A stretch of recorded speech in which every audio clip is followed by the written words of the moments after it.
Hello everyone and welcome back to my channel. I wanted to share the newest pen in my collection with you, as well as my June currently inked and June bottles and swatches for 2023.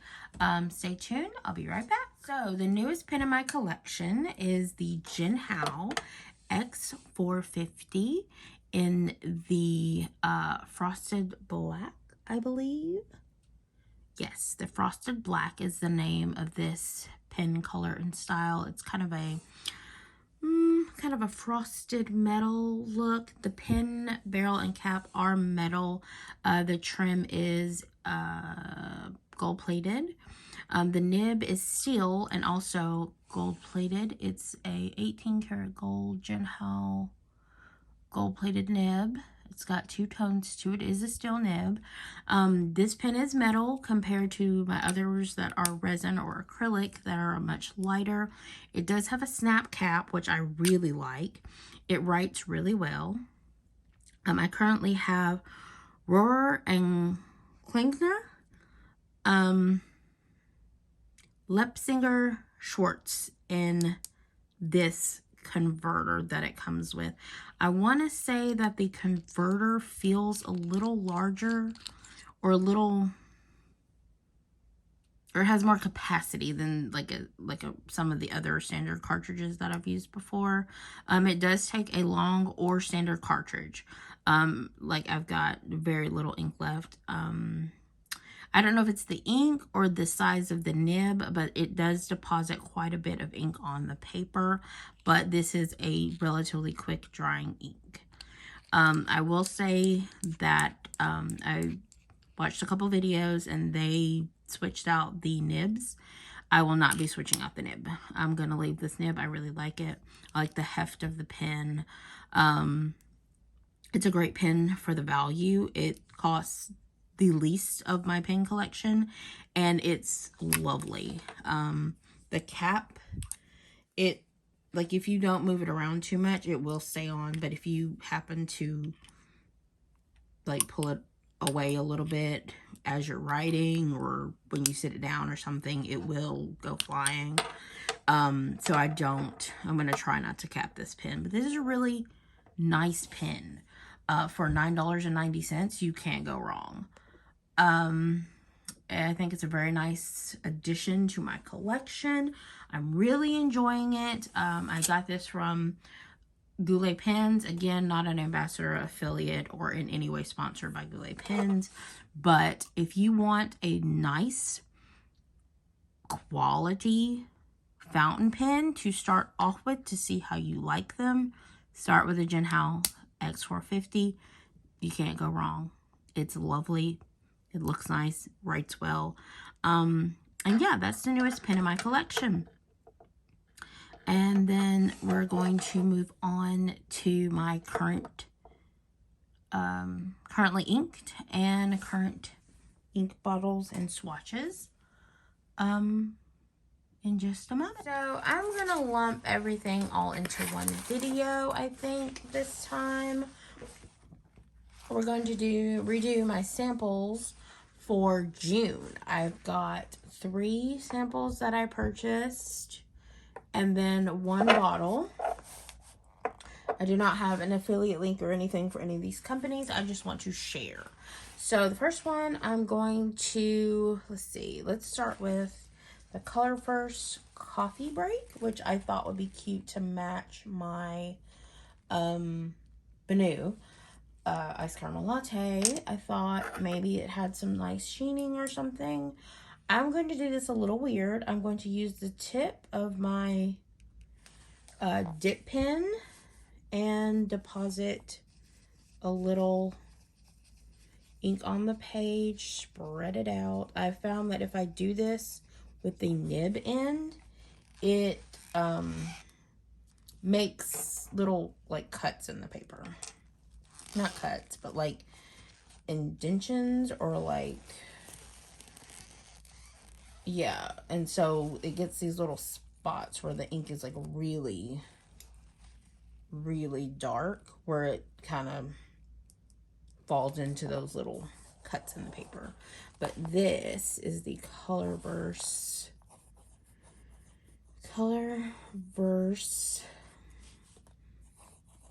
Coffee Break.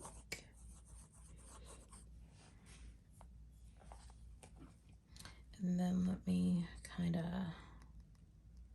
do a little boop, boop, boop here. This is a color that is, I mean, it's fine. It's just not really what I was looking for. I was looking for an ink with a little more sheening to it, a little more, you know, noticeable change as I write or as it dries. This doesn't do that for me. It is a great brown.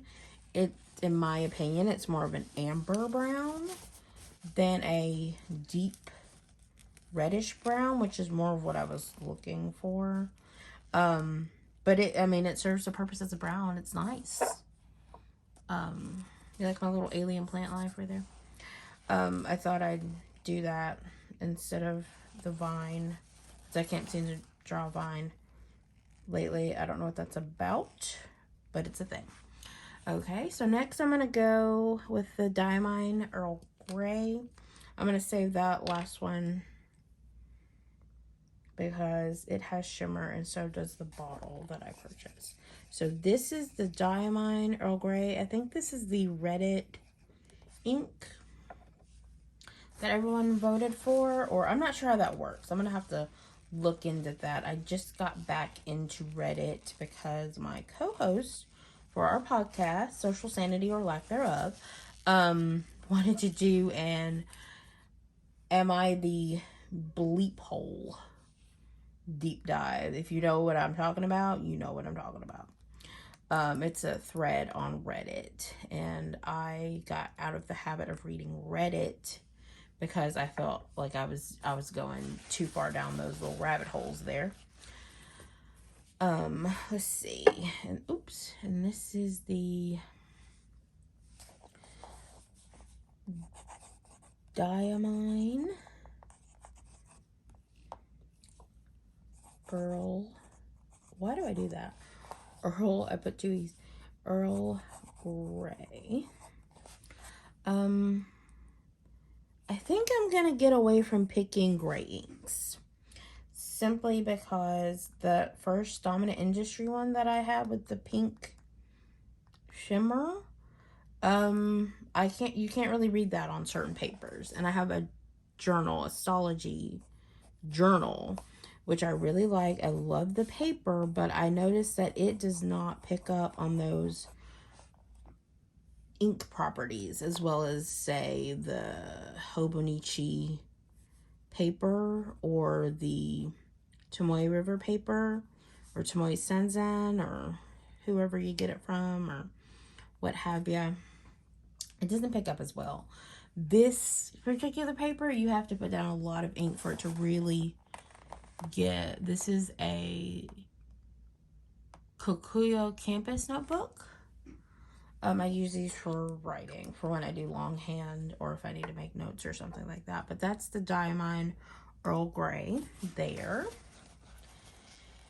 And then this last ink, again, it's not inked up. None of these are in any of my pens. I'm still working through my first set of samples. I'm not sure that I'm going to get any of these as bottles of ink. Now this one has some shimmer and some shading and some shimmer. The way I swatched these before, I couldn't really tell if it had any shading or sheening. I know it's got the shimmer. The shimmer is very prevalent. But we shall see when it dries. Just wipe out the tip of my pen there. And then I really like this dip pen. Like, it is exactly what I needed as far as swatching inks. And this particular ink sample is Ferris Wheel. Oop, needs break. Ferris wheel press. Listening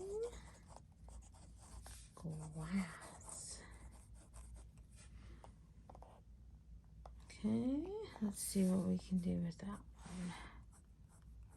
Yeah, this doesn't, because of the size of this nib, I want to say it's a fine. It might even be an extra fine.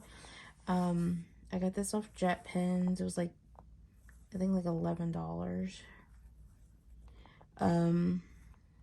It's not a bad pen for sampling.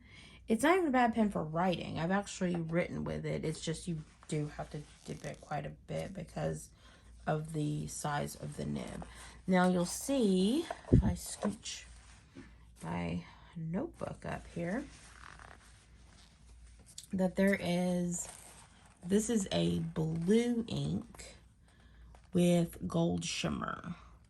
It's kind of faint when you write with it.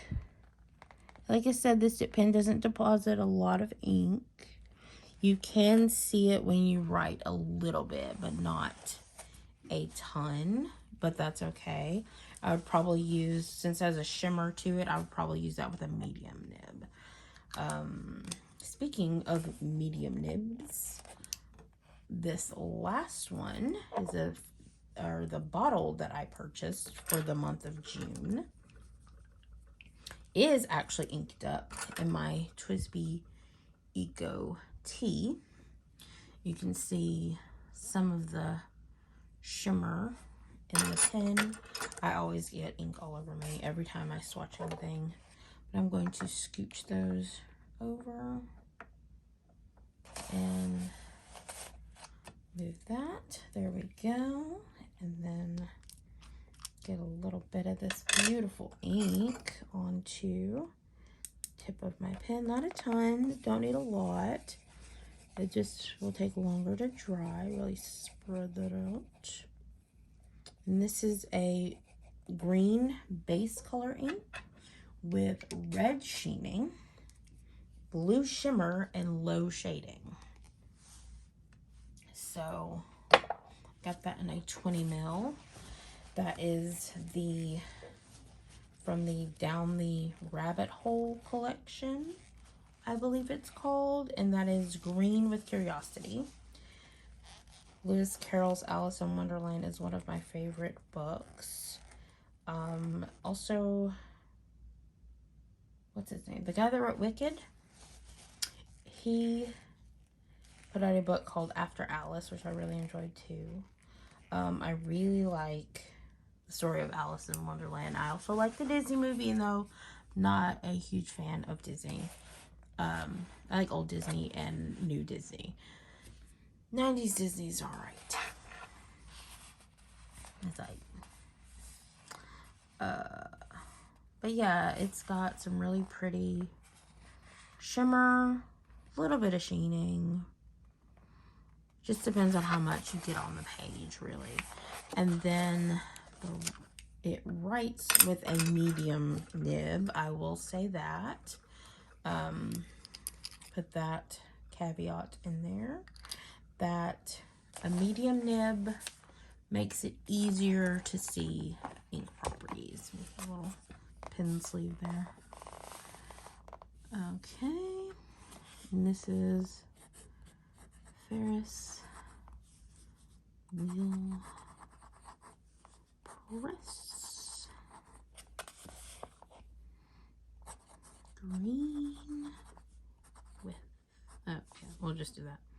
With curiosity. I keep spelling, every time I write that, I spell it wrong. Don't know why. Okay, and so there's the sample writing, and then my lovely alien plant life.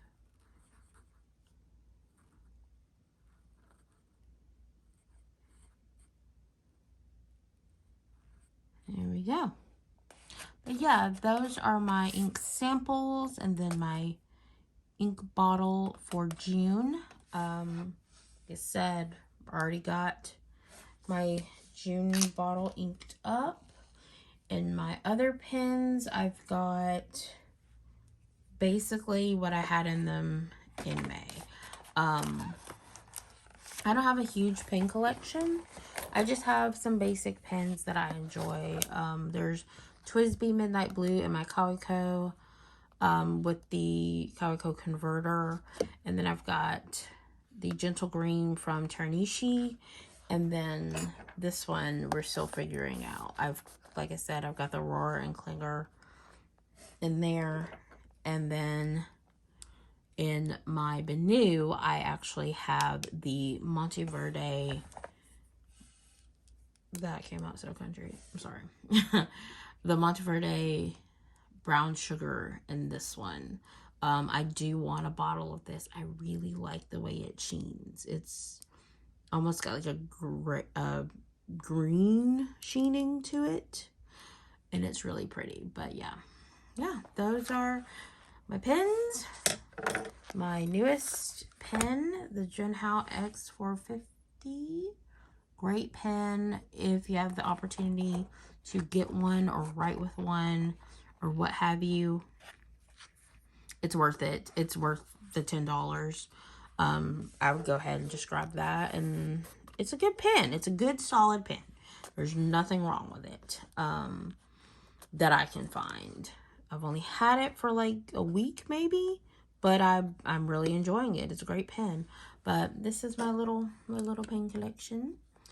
I'm going to try not to add any pens to this collection. I'm quite satisfied. I've got an extra fine, a fine, and 3 mediums of varying sizes and ink deposits. So, unless I just come across a really special pen that I'm like, oh my custard, I need that. This is my pen collection, and I'm satisfied with it. Thank you so much for watching. Again, thank you to the new subscribers. Thank you for likes and comments. If you enjoyed this video, feel free to like and comment. And if you're new, feel free to subscribe for more planning, inky nonsense. And I just want you all to remember to plan with hope. Have a wonderful rest of your day, and bye-bye.